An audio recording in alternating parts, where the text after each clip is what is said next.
Okay, hello everyone. Good morning. So let's start with our session. So yeah, it's day three. Welcome, and we'll see about introduction to web services today.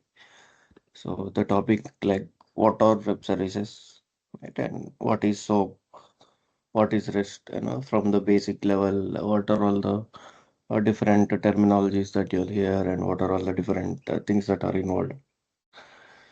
Right. So yeah, for those that are already experienced with, that are well versed with all these things, it might be little boring. Yeah, but some of you guys are like fresh, like not much into technical. So I'll be explaining in detail. So let's start. Like basically, what is a web service? And then SOAP REST, we still XML, JSON, different kinds of files, and also we'll test these things. Right. So. For that 1 minute, I got the drive.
Okay, so this is the drive that you got. Yes, so it's a common share point between you and me. Whatever the resources that we're discussing in the sessions, it will be storing here like any kinds of files or any kinds of documentation, or I usually maintain some notes. Whatever we are discussing, I'll discuss at the same word whiteboard. Let's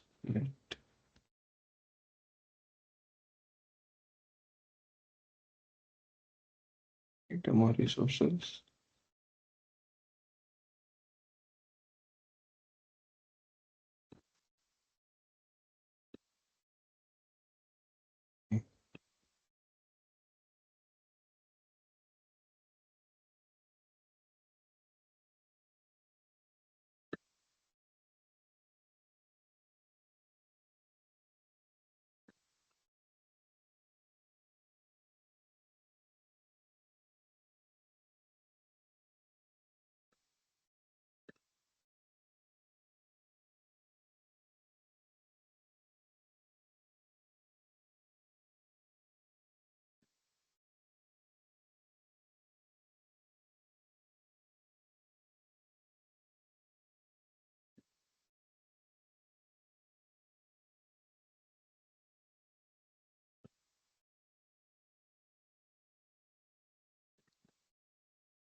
So, okay, let's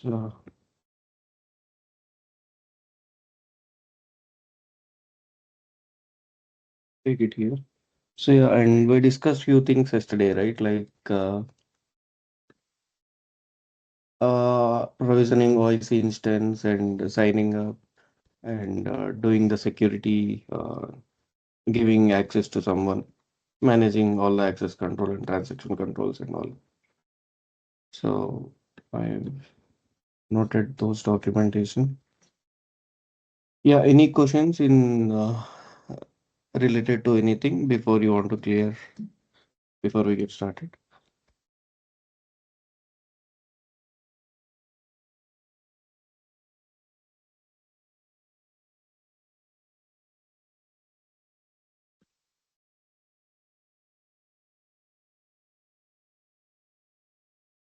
Okay. Okay, no problem. So let's start. Uh, So introduction to web services, right? So anyone has any understanding on what is a web service?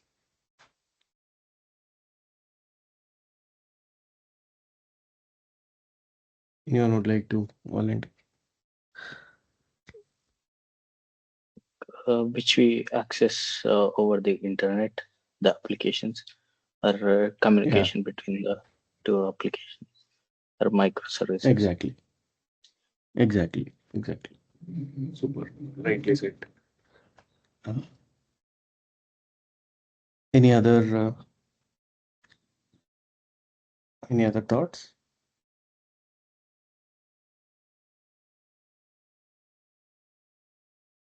Okay. Yeah, as Shiva rightly said, like anything that any service that we can get over the internet, right, over the web, we call that as web service.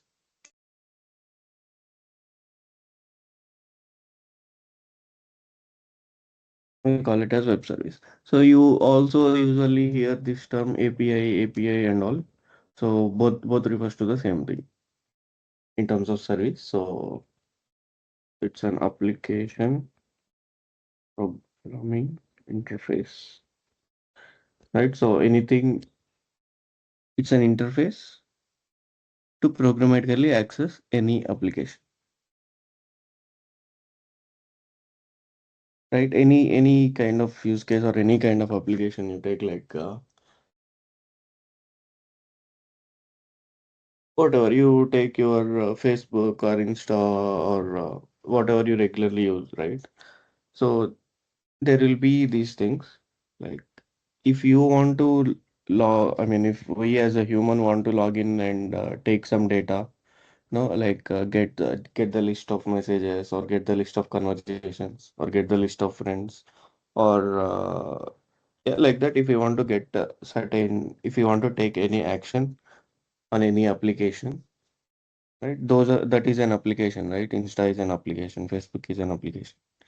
So if we want to, if we as a human want to do that, we can log in. No, we can enter the URL on the browser, enter our login details, right? And go to the specific page or specific section and view the details, right? Uh, So what if that thing needs to be done in bulk for lakhs of records, right? For thousands of records. So not I mean, it's not a good idea to keep those many people to log in and get the details and do the stuff, right? So something needs to be automated, right? So that's where those applications, whatever we want to access the data, they will expose something called as web services to the internet so that anyone from the world can programmatically access the data. Programmatically means using by writing any logic from any programming language or from any other external client. Like that, they'll be able to go and access the data. So basically making it simple for doing all the interfacing or all the automation kind of use cases. So that's what this API is. So as it was there in the name itself, so it's very important for any application for doing the interface or for doing the integrations. Right, so that's how it is. Whenever you call, you hear web service or whenever you hear API, right? The services on the internet that can be accessed programmatically. At the same time, it's exposed over the internet. At the same time, it will be secured as well. It will see different authorization mechanisms and all.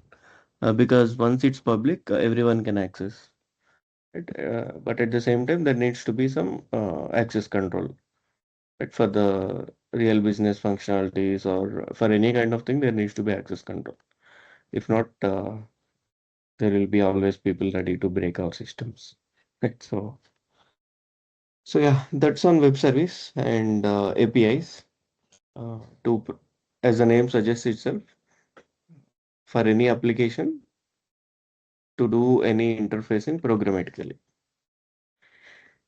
interface any application and get access to its data. So we can do.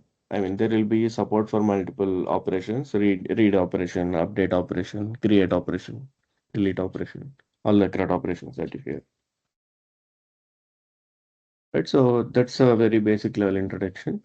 So, and for achieving this one, what are the different ways in which the application can develop these web services?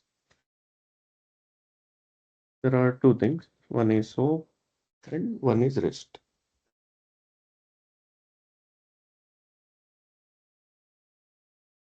Right? These are the different technologies using which these web services were developed.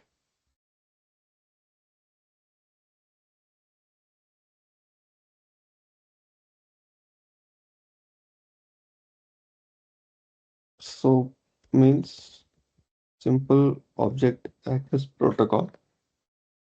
So it's kind of older technology, like Simple Object Access Protocol.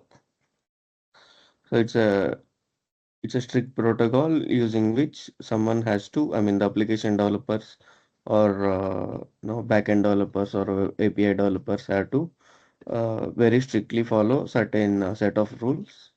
Like they have to prepare. I mean, it has to be in all the XML format, the request and response and all. And what are all the endpoints they have to register in the WSDL, and their entire infrastructure needs to be maintained according to this SOAP and WSDL and all of this. Right? They have to first define all the endpoints that they have and create a WSDL and expose the WSDL, and manage all the routings, message formats, all those things. And whereas it comes to REST,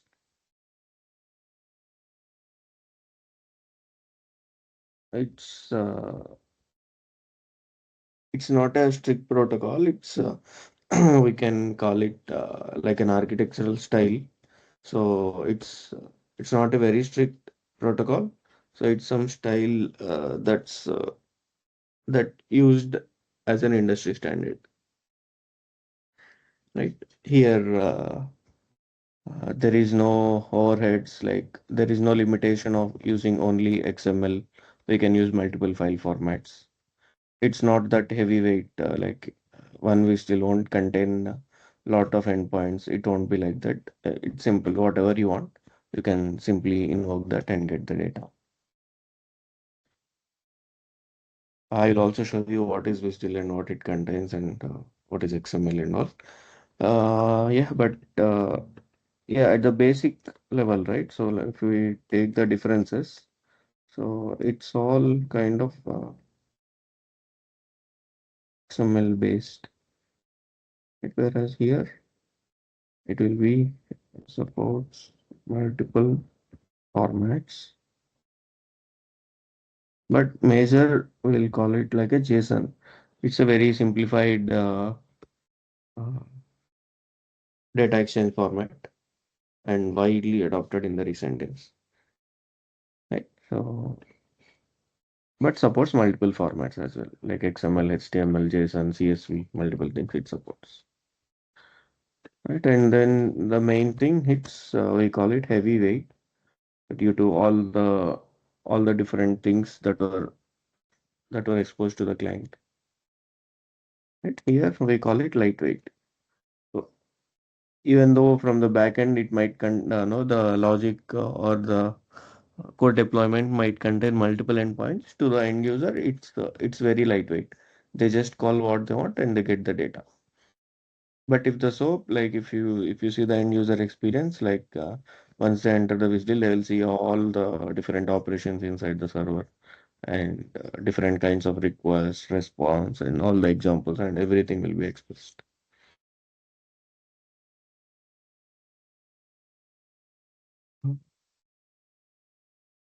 And then here, yeah, as we mentioned, so to connect to anything, to initially expose it, they'll prepare something called WSDL, web service description language, which contains the description of different web services inside that specific SOAP server.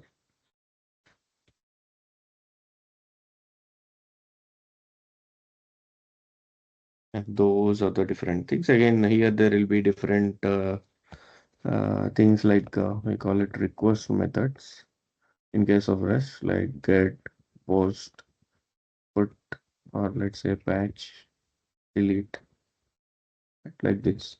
We'll discuss in detail. But as the name suggests, Bharat, if we say get, yeah, any could question? you please tell me more about WSDL?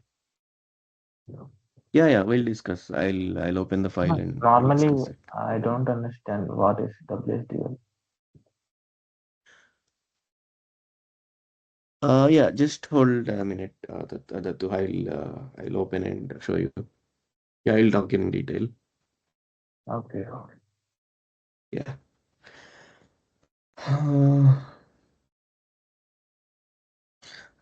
Uh, so yeah, it has different request methods like get, post, patch, delete, and all.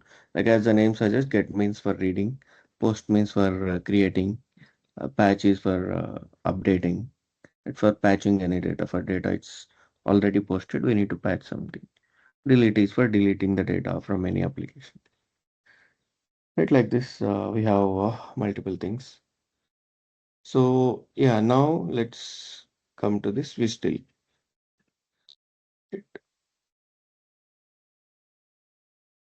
So consider not from our user perspective, but from the application developer's perspective, right? Whoever developed the applications, they will be developing these web services and exposing, right? So they will in one application there will be multiple endpoints, like so.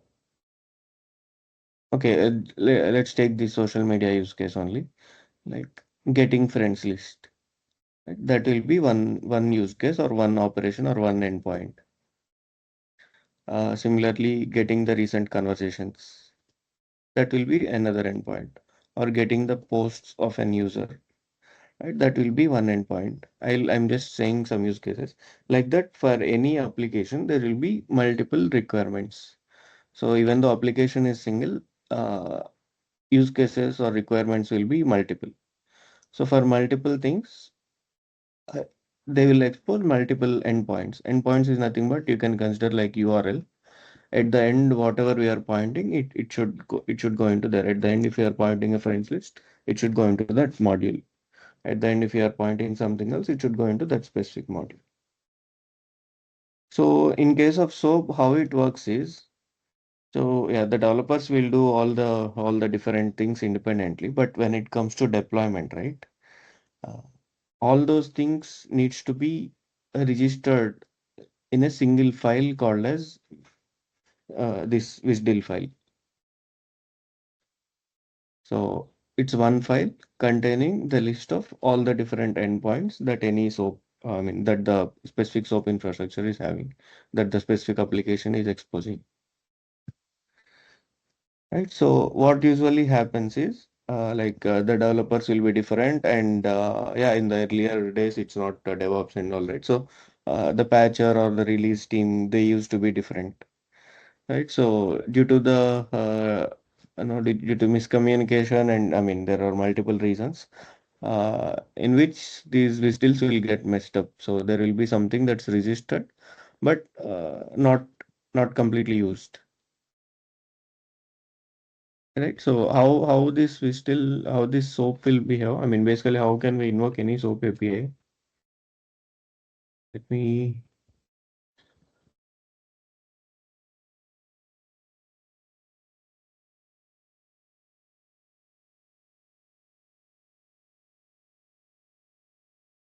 just 1 minute. I should have.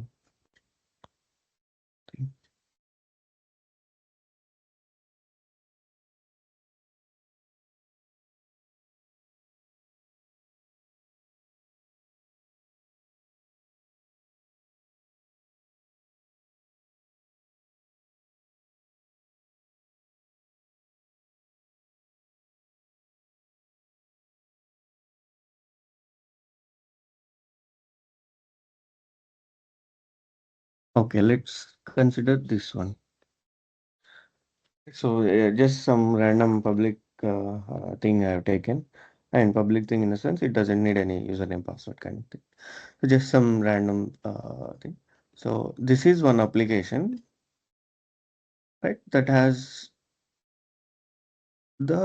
that has some endpoint for doing several calculator related tasks. Right, so this is the URL that they will be exposed. This URL will be public, right, for any kind of application. So once we import this one, right, the data related to whatever is present in this particular infrastructure, right, all those things will be coming up. Like what are all the different services that it has. Okay, maybe I will import that and show you visually in any of the client. So once we import this, right, these things will come up like different services that it has. And in each service, what are the different ports and different bindings that it was bind to? And what are all the different operations that each service has, like add operation, subtract operation, multiply operation. And in each operation, what is the request? I mean, what is the input and what is the output? What is the message type? Like, what are all the different fields that it has to pass as an XML? Right? If we say in or out, uh, so let's say for this one, this will be the request. The request will have two fields, and then the response will have one field. Right, like that here, it's a simple use case. So we are just seeing a few things, but in the real time, there will be multiple fields. Yeah, when we discuss about the fusion, you will understand there will be multiple fields that will be required for any entity that we want. Right, so all these things we want to maintain. You see, just for one operation or one service, no, we want to get all these things into our system. Right, so this is called as this one we call it as Vistil. The main starting point for our I mean for the end users. Like if we want to use this web service, this will be our starting point in case of SOAP. And it will show a list of all the different services and all the different operations that's present, and also hold the data about request response and all. So yeah, that's what the Vistil is. Is it is it better now?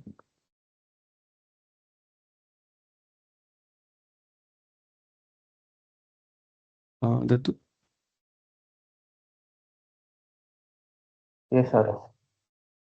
okay, cool. All right. So yeah, and again, one more important thing like XML structure, and here the JSON structure. I mean, at the same time, it supports multiple formats as well. But in the SOAP, this is the only file format that will be needed for exchange of information. This needs to be strictly followed in this case. right? Like if any in any of the XML, if any of the child is missing, or if any of the element is missing, or if we didn't close that properly, right, it won't be working up, right? So that's the thing. Yeah, in the initial days, since SOAP is the only kind of protocol, it became popular. Yeah, but I mean, not just recently, it's long back. But then the rest came, and it's widely adopted due to its lightweight and its multiple support. It's widely adopted in the industry, and now this one is a standard. So let's So for OIC integration scenarios also, we mostly see REST endpoints only. No? yes, yes, yeah. We'll do hands-on in both, since both Okay. are there right now. Yeah, but most of the time Mm, we'll use REST.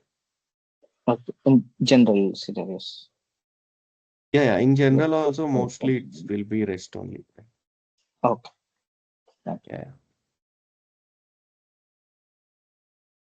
Okay. So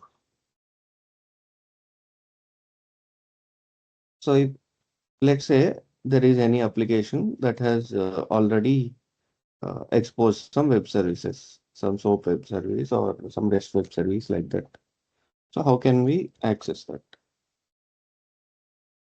So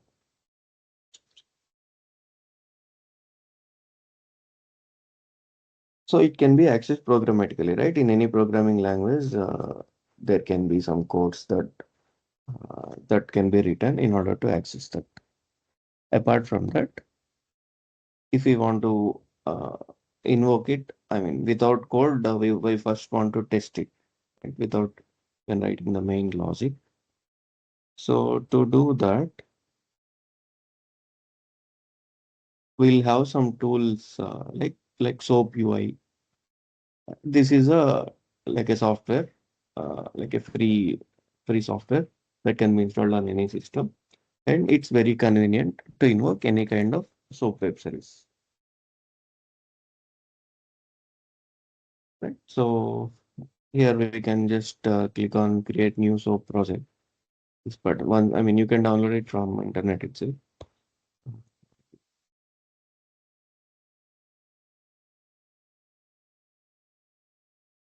SOAP UI download. You can go to SOAP UI art, and then you can download the free tool, open source tool. Right, so that will provide all these functionalities. And yeah, let's say we want to test this public application.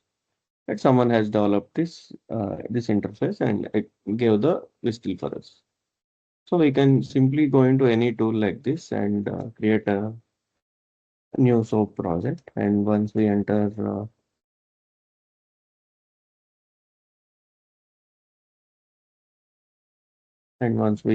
whistle here, again, this can be either a URL, or it can also be, they can also share us like a file if they thought it's not a public, I mean, they don't want to make it public, they can simply share us the file.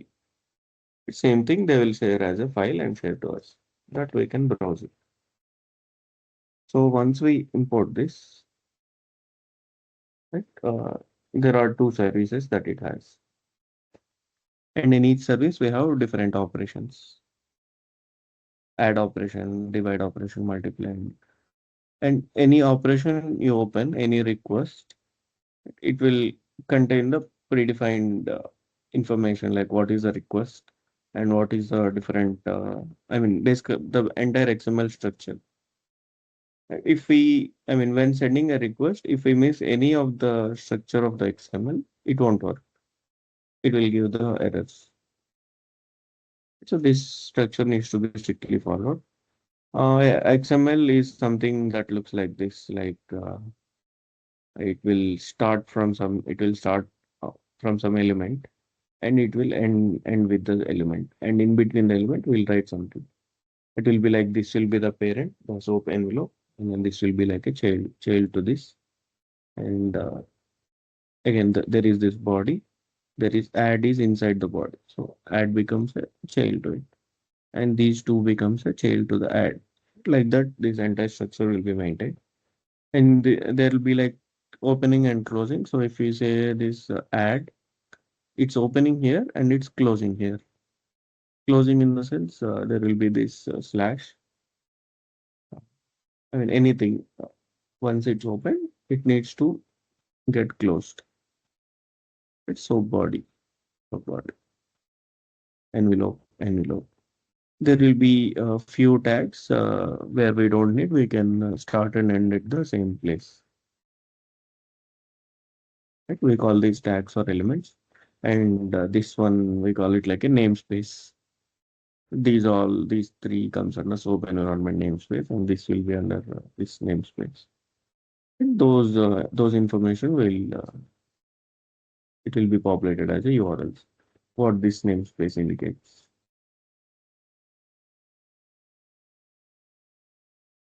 It will be fetched publicly like this. So that namespace, I mean, basically this document contains all this information, and that namespace holds these kinds of schema, some headers, what is the body. I'll also discuss about the header body and all, and yeah, different attributes or different types, right? All the things that are required for any server to process the request, right? To understand these XML messages perfectly and then process the message. Whatever things that are required, those will be mentioned in the envelope. So yeah, that's what since we had to, I mean, since the developers had overhead of all these things, we call it like a heavyweight. So let's see how we can execute this. So some application has developed and exposed the whistle and gave us this whistle. For us, let's say we are the end users and we want to make use of this application. So we create a SOAP UI, we create a new project and enter the whistle and import the operations, different services and operations. Once I open a request, something like this has come up. So here in this SOAP UI, we can, so between these two elements, whatever we write, that those becomes the values, right? We can give any values. And then this is like a execute, submit request. So once we enter something, we can submit the request. So now once I execute, what happened? So from my system, the request has gone to this specific server, right? And from the request body and all, it understood what it has to do, right? Based on the endpoint and the request body and the operation that I have selected. It has to do some what's it? Add operation, right? So in the right side, we are seeing the response. So this is what we are sending to this, and this is what the server has responded as. So first thing you're seeing is a 200 OK message, the status. So okay, it means everything went okay. Now if we go to this XML, there is this raw and XML. If we go to this XML, we'll see the response body, response XML. It it has done an addition of a operation of between two values and given some response.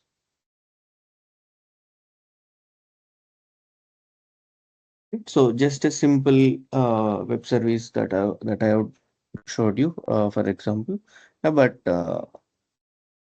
everything, any kind of thing. I mean, the different multiple. So here again, these two things are kind of similar, uh, but in the real time, different operations will have different kinds of payloads, different type of payload. Even here, if you see these things have changed, right? Like that. Can pass anything and then execute and get the status and get the response. And similarly, if you take any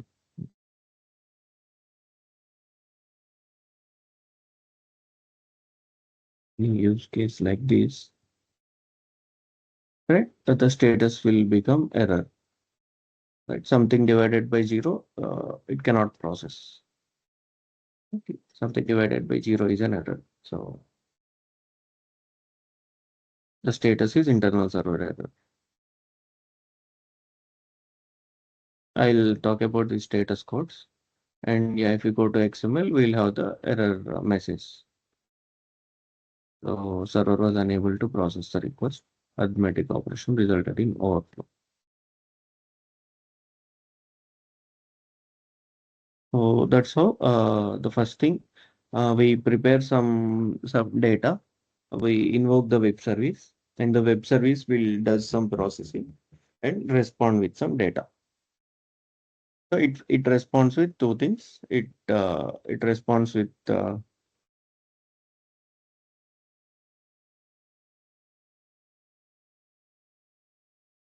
so the initial thing, the response status codes. Based on that, we can understand if the request is processed successfully or if it has some errors. Those kind of status we can understand based on the response status code. And then the response message, which contains the actual information about what went wrong, or if it is success, what's the actual response that it has, the result. Right? So that's how this soap works. Uh, Create a project, import the WSDL, and expand all the things and open any request, enter some values, submit, and notice the status and the response.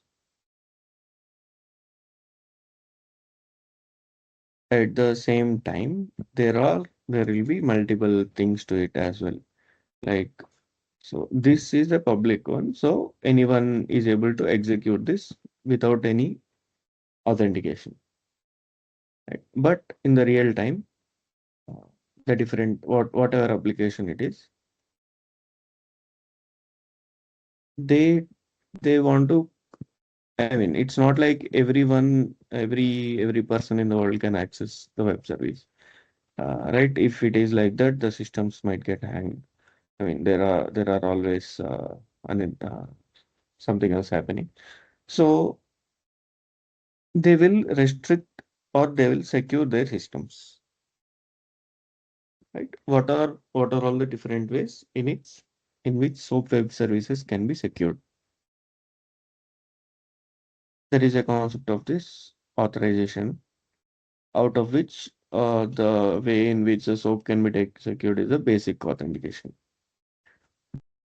which means like they can enter some username and password. Again, these will be shared by the server infrastructure only. Whoever is sharing the WSDL for us, whoever is exposing the SOAP, we'll get these things from them. And yeah, we'll need to enter these details. And though when we execute the request, these details will first get validated at this server level. And if it has access, only then it will let in. If not, it will return with unauthorized errors. So that's the concept of authorization. This is both in REST and SOAP. The concept is similar. Even though it's internet, there needs to be some security or it needs to be restricted by some access control. Right? That's what we call it authorization. And there is one more thing, headers. So this is like a actual body or the actual message that you are delivering. And some kinds of metadata we might want to pass apart from the actual data uh, for uh, for anyone to process it. Some kind of metadata information. If we see response headers, again, these things also, whatever the application developer feels, they will add those things as headers. But if you see the response headers, in the response, we are getting some information related to technology and all, right? Like what is a cache control and what server it is, right? And what status it is, and what date it was sent, and what's the content type, it's XML, what it's powered by the .NET technology. Right, all this information, the real end users doesn't doesn't need most of these, right? These are just like a technical processing for the backend kind of things. So actual data lies in the message. We call it the payload, right? Request payload, response payload, or the request body or the response body. Right? Actual data lies in here, but some other information to do the processing will be lying in the headers. For any kind of message delivery, like this is the concept. So even okay, let's say you are delivering some message from maybe some postcard. You are delivering from one place to another. Right? What you will do, you will write some message on a letter, and you will keep that inside an envelope. Right? On top of that, you will be writing some header information, right? Like from address to address. How can we contact you in case of any bounce, right? Or those critical, your mobile number, those kind of critical header level information, right? What you are writing on the header is used to process your entire thing, your entire post, right? And then once it gets delivered, then someone will open that and open the letter and read the data inside it. Right? You can consider similar kind of concept. Some critical information will be passed in the header. Some information that's needed to process something. And then the actual message or the actual data will be lying in the request body, response body, and all these things. So that's what the concept of headers.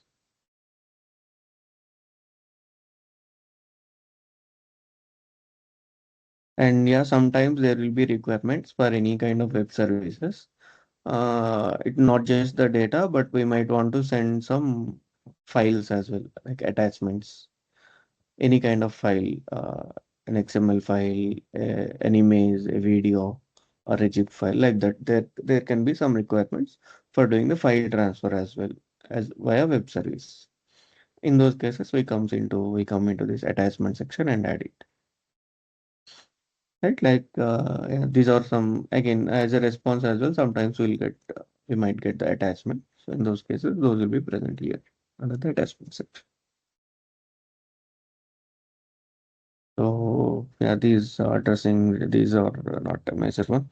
So yeah, these are the important terminologies that you hear whenever you talk about any SOAP or be it even REST as well, like authorization, headers, attachment. These are all common in the REST or SOAP anything.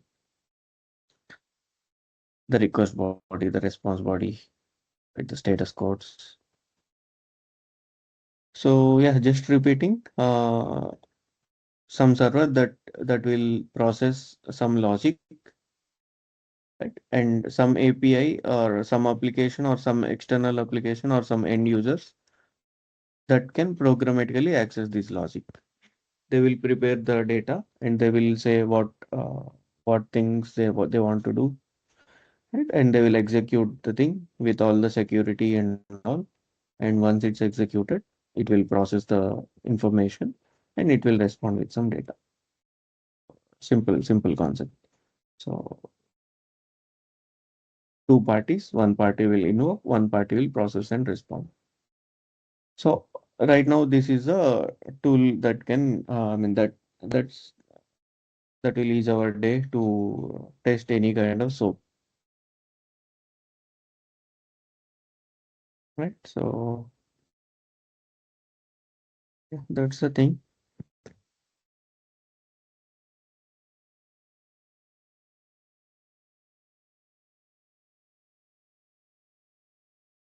We call it body or we call it payload. Both refers to the same that contains the actual load, right? actual message, actual thing that needs to get delivered.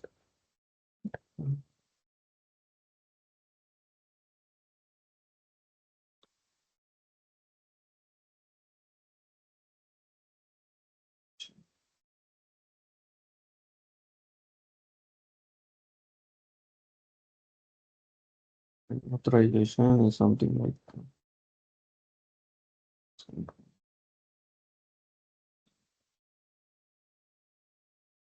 I am simply putting it like this. Mm, And yeah, this one, request body.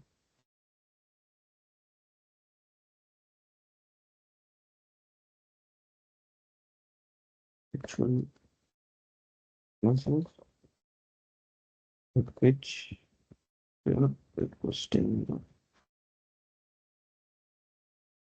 service. And similarly,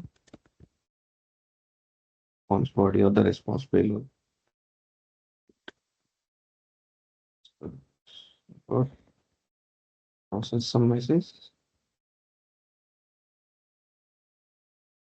process something, delivers response message, response body. Right, the response message will get as the response body. The request, whatever we want to request from that server, the data will pass as a request body. And yeah, when it comes to status codes, we call it HTTP status codes. Again, those are all industry standard. You're seeing something like 200 or you're seeing something like 500, all those things, right? Like if you go to raw, again, what are those things?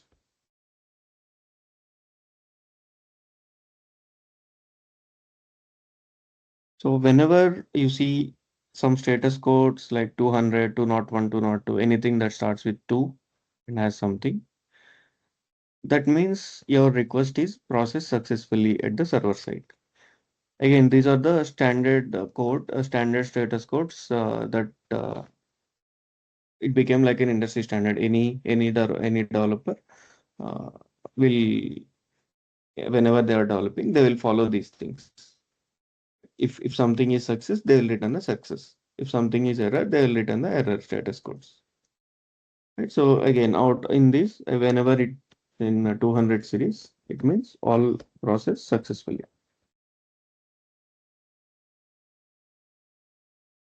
Again, there will be different things like 200 is success, like 201 is created successfully, like 202 something like accepted. I mean, just some examples I'm saying, but different things out of which to indicate that a request is successfully processed. Similarly, there will be something called something under 400 series, right? That says client side errors. Client means we are the client, right? We are the end users. We are exposing the. I mean, we are invoking the expose service. Right? We are executing the service from our system and getting the data. So any error from our side, let's say somebody we didn't pass properly. Right? Okay, here it's still internal server.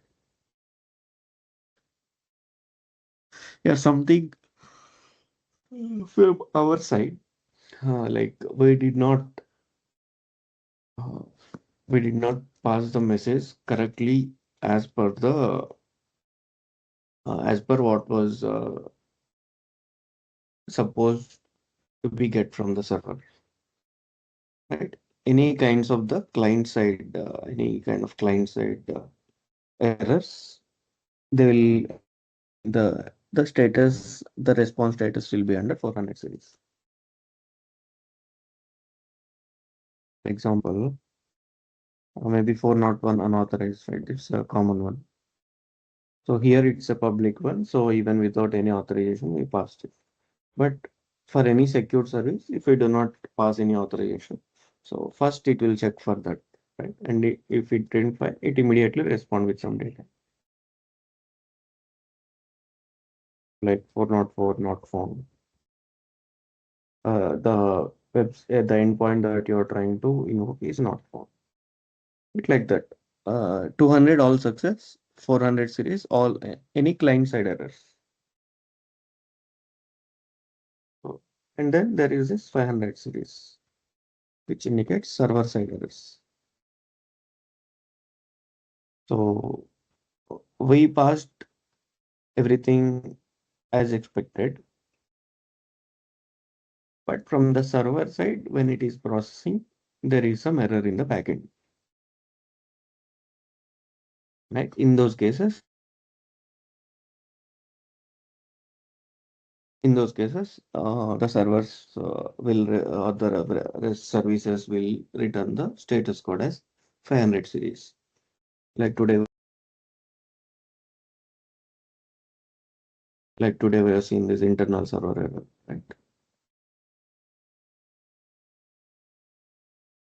Like this, there will be different things. So, but the series are like common. 200 it means successful. 400 series client side errors. 500 series server side errors. Those are the different things when it comes to status codes and response status codes. So, yeah, any questions until now?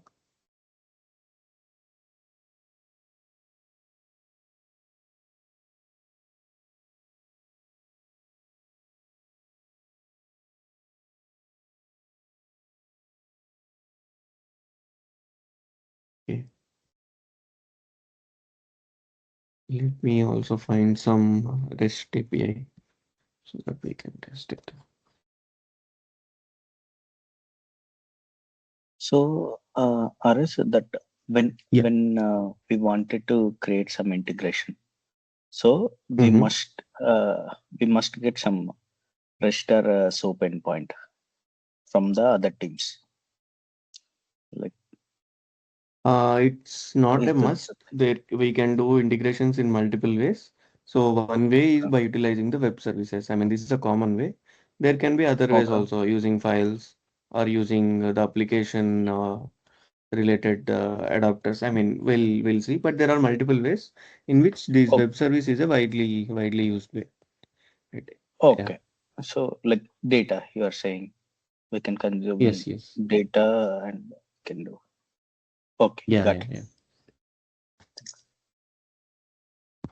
Okay. Good question. So now.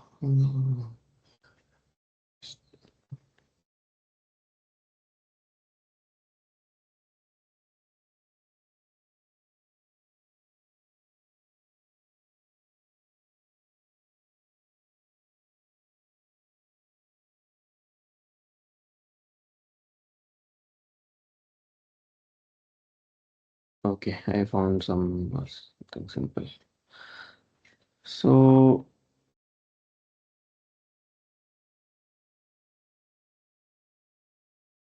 now for testing REST for SOAP web services, the SOAP UI is a very convenient tool, right?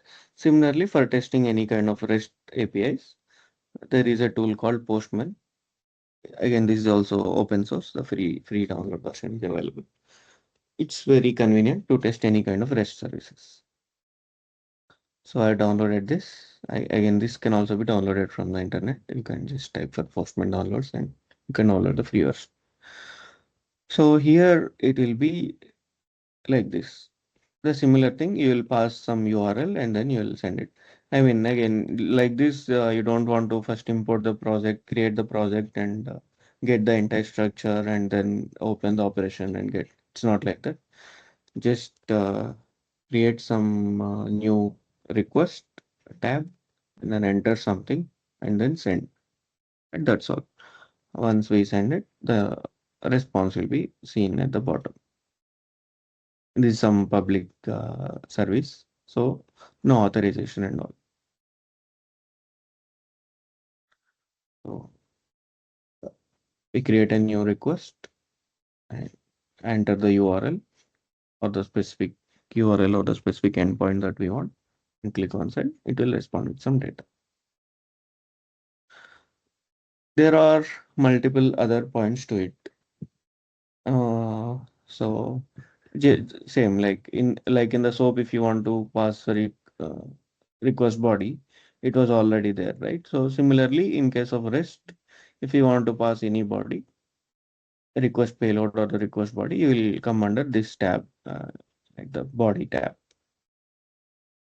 and you can pass in multiple ways, either some form data, like any HTML forms, right? Let's say username, password, or some data when from the website they are taking as a form, right? They will invoke the web service from any UI or any web service, for the data to be stored in the backend. They will pass the data as a form.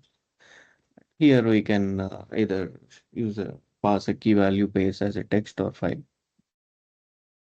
or if we see this one, right, this raw data, there are multiple formats that it supports. Just any plain text or any JavaScript kind of files or any JSON format.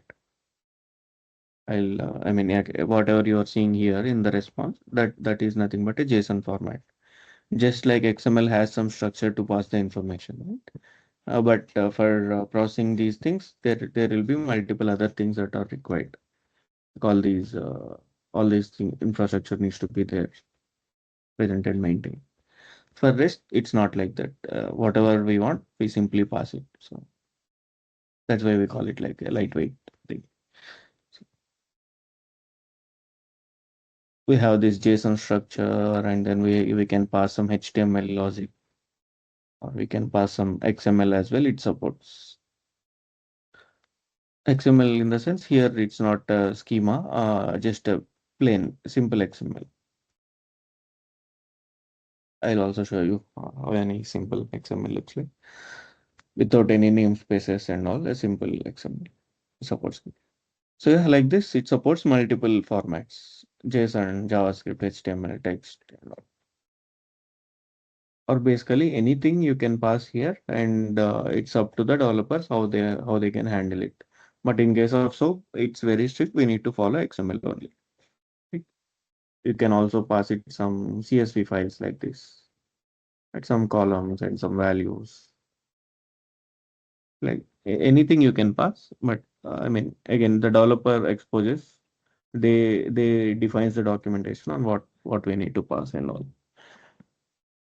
So yeah, this raw and selecting this is one way in which you can pass a request payload, and other kinds of formats like form data, the encoded form data, like form data which is encoded in some way, or the binary, some files if you want to transfer as a request body. The attachments we can send as a binary object string. So that's on the body. And we have something called headers, right, in the SOAP. So similar thing we have here also. Some metadata kind of information. So anyway, we call the header. So it's like a key value pair, right? Key will indicate what it is, and value will indicate the actual value. Let's say here it is like this, right? So accept is a one header, and we give star dot star. So it accepts any kind of file. Let's say we can also define new thing. Right? If we want to override, we can write like this. Maybe we want to accept only CSV. We want to accept only PDF. Right? Uh, like that, basically, if you want to override, we can also create new header. Basically, go there and enter something. So at the same time, even SOAP web service, SOAP UI also, like just go to here and click on the plus button. and name of the header, it becomes like a key. It's something we can type, and then the value. Right? Headers will be always like this, some key value. In the example that we discussed, like you will mention like from address to address, mobile number, the stamp, like that, right? So similar thing here also. You'll mention a key and then the value. That's the concept. And yeah, user agent. So here using this as an agent, we are invoking this.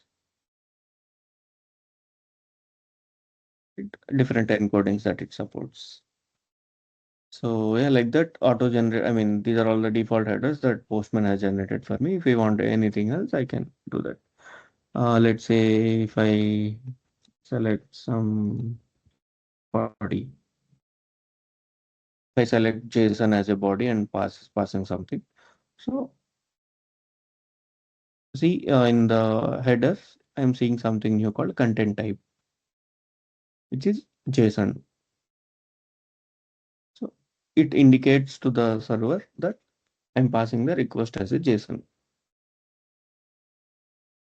Similarly, if I change this, maybe if you say XML, right, the content type will be updated. So some metadata information in order for the request to get processed will be going as headers. So yeah, that's how the headers and then the body, the actual body, and then the authorization. Okay, here the authorization becomes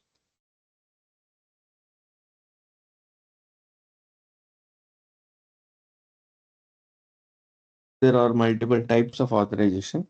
So in the SOAP, only basic is supported, right? So, but whereas in the rest, I mean, there are some public services without any authorization also it will work and respond with data.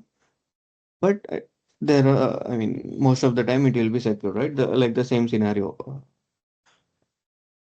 The service will be on the internet, but it needs to be restricted, like only few people we need to give access. So for that, there is one thing called basic auth, right, using which we can pass the username, password, and then execute. Basic auth, nothing but username, password. Similarly, we have one more thing. I mean, yeah, we can again these are all some corner cases. Like not many people will use it, but out of them, like mostly used is OAuth 2.0. Right? Basic auth is one thing, and then OAuth, Oracle authentication, not Oracle authentication, common OAuth is a technology, like authentication standard. So here, what will be done? If I select auth, right, all these things are coming up. So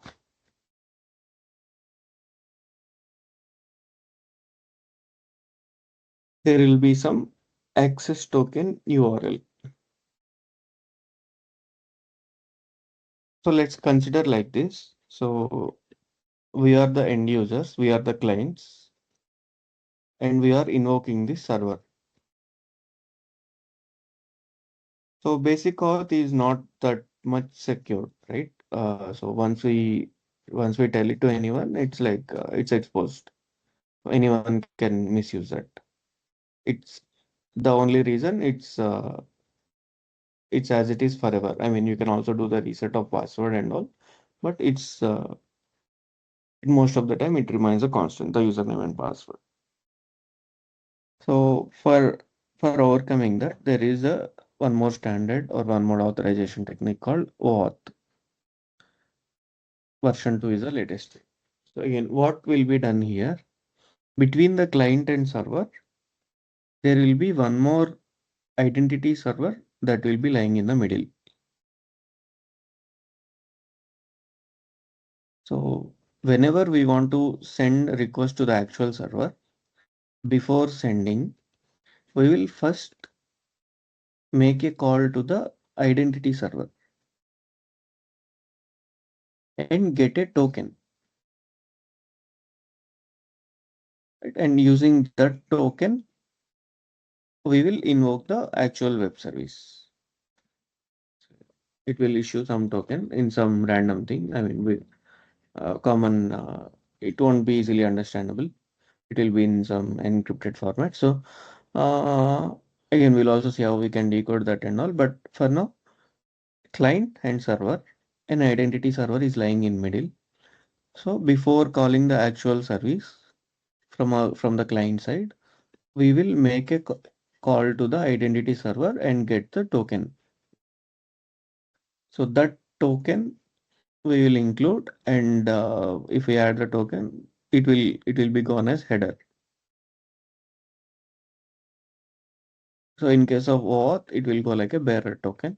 So we'll use the token and invoke the service, right? And then the request, once we send it, the request goes from client side to server side. And again, at the server side, what will be done? They will get this token, they will parse it, they will verify its signature and all, and then they will, at the server side also, they will call this identity server and then check if the token is valid or not. So if you are the one that have issued the token, and if it is expired or not, if it having the sufficient access or not, that and all will be checked from server side. This will have a limited expiry time. So once the token is issued, I think for 1 hour or 30 minutes or 2 hours like that, there will be limited time in which you can use the token. Right? At the same time, it is standardized as well. Like every time, this will be the token URL in order to invoke this web service, right? Like that, it will be standard. It will be standard so that we can use in any programming language. I mean, any logic we are writing, we can say get the token from here before invoking this, so that whatever it generates, that will be dynamic. But in case of basic auth, right, it's always username and password. That if we hard code that one, every time it will be the same. And if it's compromised, it's like we have to reset the password, no other option. And we have to change the client side code. I mean, there are options to configure it and all, but yeah, at the major level, basic auth is not too much secured. So there came this concept of authorization. Auth. You can consider it something like your OTP, right? So whenever you are trying to go into something, it will some other server at the middle will send us the OTP to the clients, to us, and then we'll enter the OTP on the site. And then at the site level or the server level, it will does the validation. So this identity server issues the OTP for both client side and server side, right? So both sides the validation will be done. So yeah, that's how this kind of authorization works. So some other server lying in between will issue a token, and using that token, we'll invoke the actual API. So again, So for getting, yeah, yeah, for go ahead, go ahead. file-based integrations, this won't work, right? If we For need to file-based consume, integrations, yeah, there are multiple ways there as well. One Mhm. way, even for file-based thing, so in the web services, as an attachments, we can send the files. Oh, okay. Right? And there are other ways also. We'll discuss them. Okay. Yeah. So, yeah. Again, so coming back to our topic, the authorization, which is OAuth, there is this identity server that issues the token, right? But any user can, I mean, if they have the URL, any user can get invoke this and get the token, right? So to overcome that one, we have the concept of all these things. So client ID, secret, username, password, these all will be issued by the API developers only. Basically, once it's set up in the infrastructure, they will give us all these things. So these things, they will give the different things for different clients so that uh, they can know like who is actually invoking, right? So yeah, like that. Even this one as well is secured because of all these things: the client ID, secret, username, password, and scope. So again, here also there will be different flows. The major is the client credentials flow, which is nothing but this identity server to invoke this and get the token. We want to pass the client ID, secret, the client related credentials issued to the client, right? And then a scope. Scope is nothing but for saying I want access to this specific resource. So in one server there will be multiple resources, right? Uh, like multiple objects. Like we discussed about the endpoints, right? There will be use cases for multiple entities, like a message entity, like friends list entity, like that. So what scope we are trying to get access to, right? Beforehand, we'll tell that to the identity server and get the token accordingly, and it will verify if these credentials has access to the scope or not, and all. So that's one type, client credential, and one more type is password credentials. So along with client details, we'll also pass the username password. Then we call it like a password credential.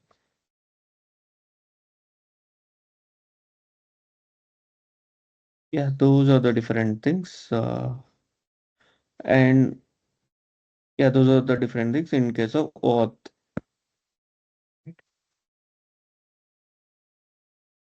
Identity server, client, client, and the server issues a token that can be sent along with API request. Right. Again, we can also send these things as a header or in the body. Okay. uh, this one. This is for invoking this one. So while invoking this token, we want to send the client ID and secret, right? Those things how we can send is as a client credential body or as a header. So different things. So yeah, but the main logic is basic auth is just username and password. OAuth is like some other, I mean, getting a token from external server that's connected to both the sides, both the client and the server side. Both the sides, the validation will be done. So that's one thing. And you also have one more thing called API keys. Again, in the modern applications like Gen AI and some many applications, they are proposing a concept called API keys, which is nothing but you will first log into the website and get your key. It's like per user, right? Every user they will get some key. Right? That key they will pass it. That key they will pass when sending a request, so that from the server side it will understand like so based on the key that they get, they will understand like okay, I have generated this key and from the UI and user is using this and that user is having this kind of access, like that it will understand. So this is one more authorization technique that that's getting used. Uh, so yeah, those are the things. And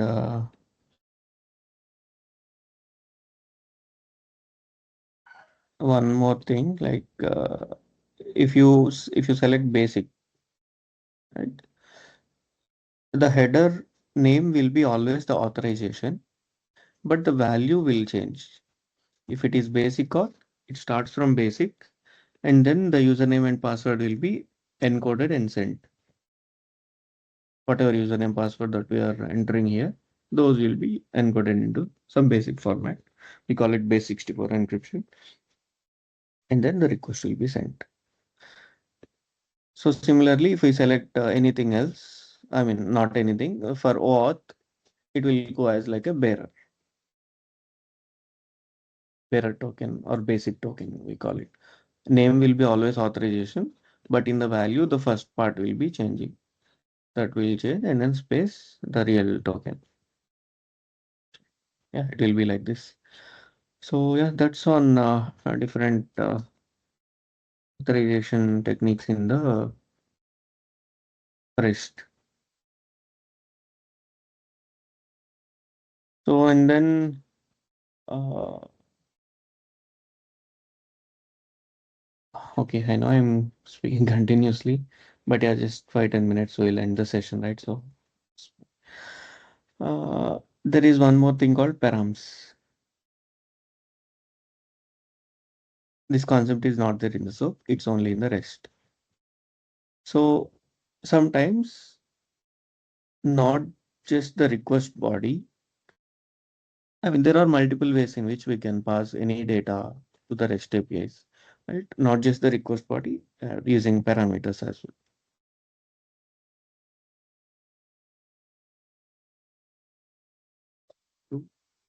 And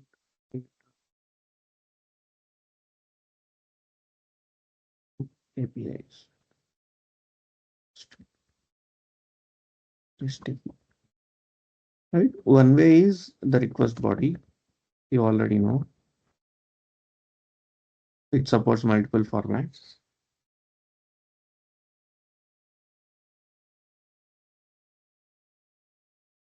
Like JSON, XML, CSV, okay, next, etc. Right? There are multiple things that supports, and other ways using parameters. Again, when it comes to parameters, there is something like query parameters, and then something like path parameters, or we call it like a template parameters as well.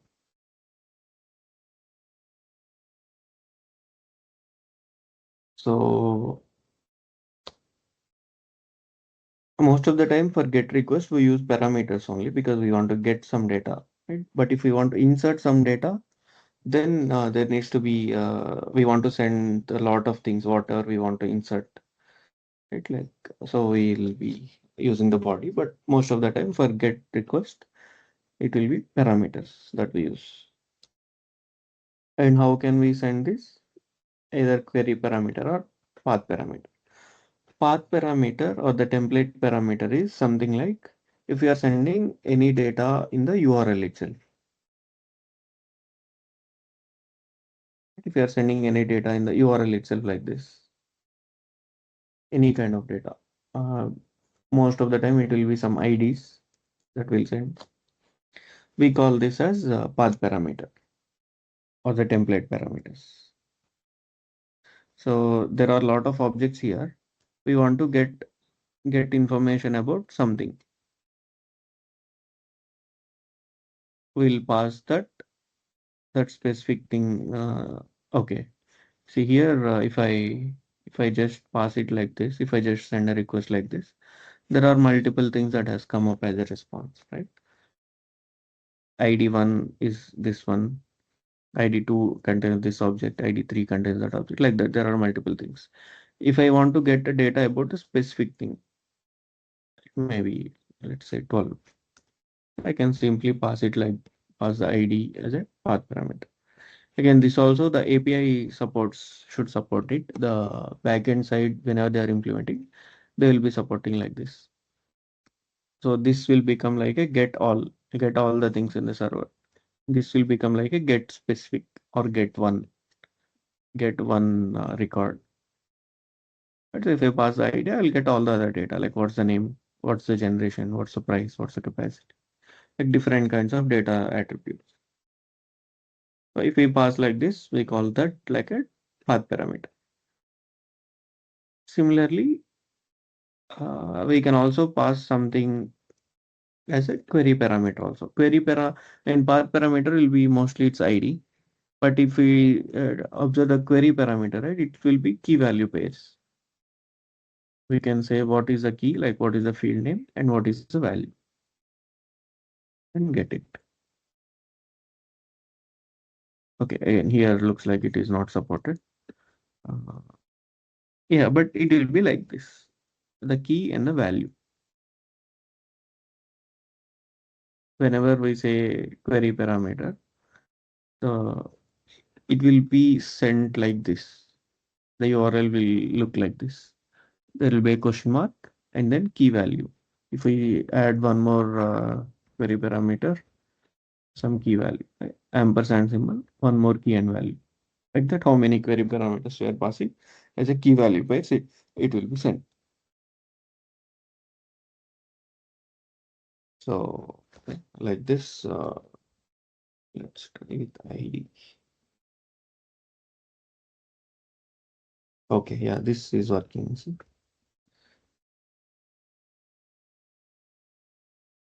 As a query parameter, we are sending the data. So it's question mark and key value pairs. Right, like that, if the developer has made it so that it supports multiple fields, we can send like this as well.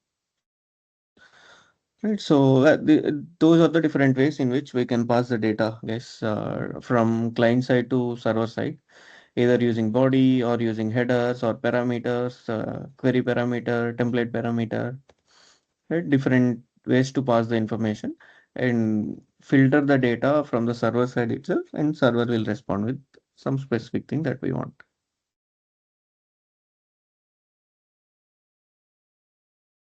That's on this.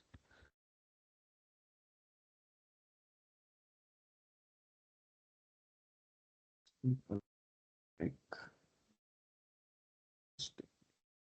you can use this get.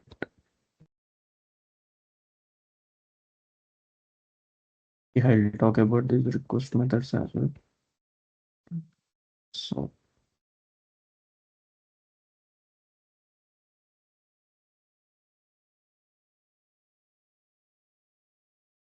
so maybe you can try this. So yeah, that's a task for you. So you can download these tools, and SOAP UI is one thing and Postman is one thing. You can download them and you can test these public things. No complexities, no authorizations and all. Just download, create a new request and test it. And once you're done, you can create a new folder in your name.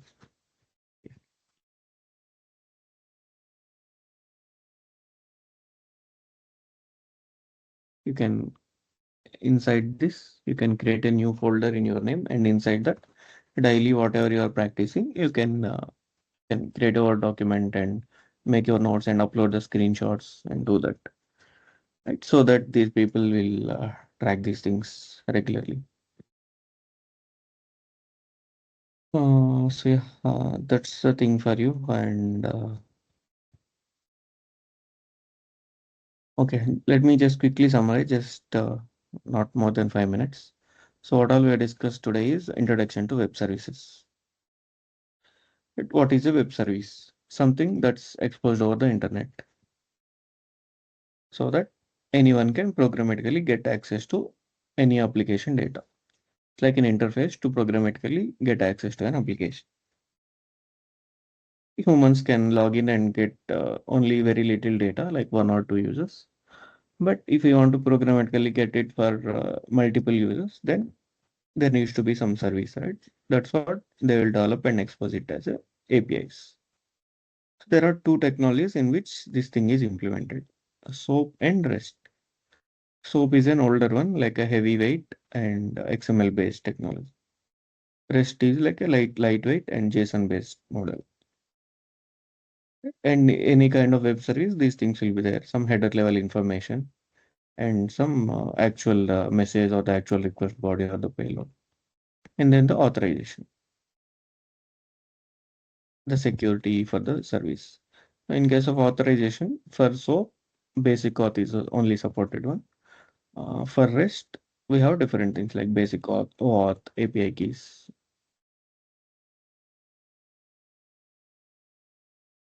And then the different status codes that we have seen. 200 means a success, 400 client side error, 500 server side errors. And then we can see different types of parameters. In case of REST, the query parameter, path parameter. Path or template parameter, as the name suggests, in the URL path itself. This is a URL path, right? So inside the path itself, you will send some data. Query parameter is like a querying for specific thing. But here we are querying for ID, like that. Querying for specific key value thing. It's a key value page. So yeah, those are the different concepts. Nice. Any question, anything? Can talk more about these things.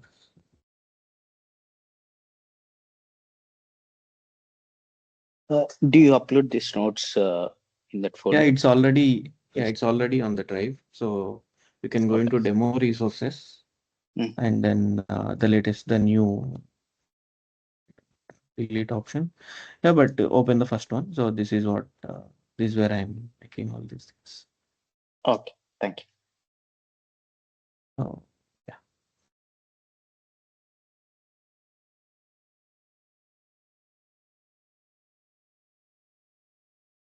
So, all right, and let's also, we'll also do these things.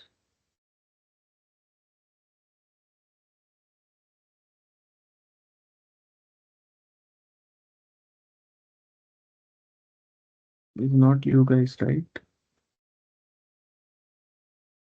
I know I'll check the names later.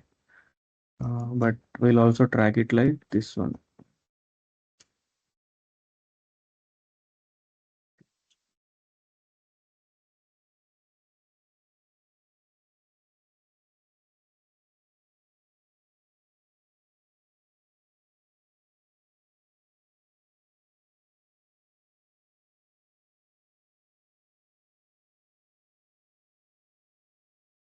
It's day 3 today, and the topic.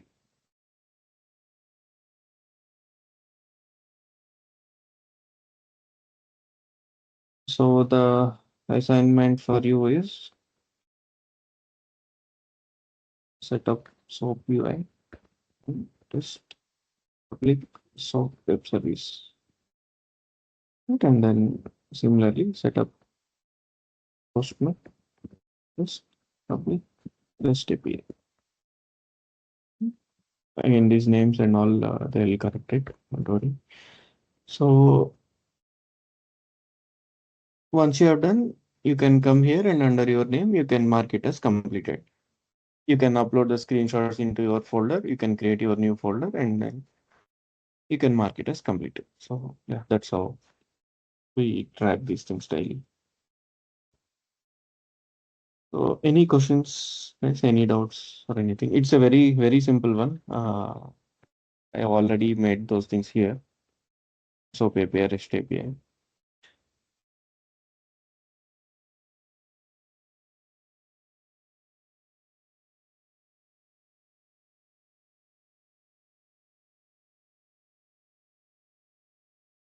Then I'll also show you the standard APIs in the next section.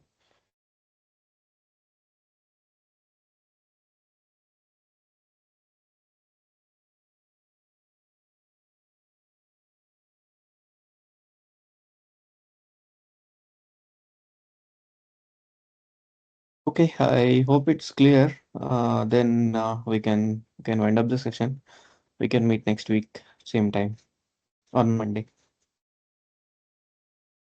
Thank you. Thanks everyone. Thank you. Happy weekend, guys. Thank Happy you. weekend. Thank you. Okay.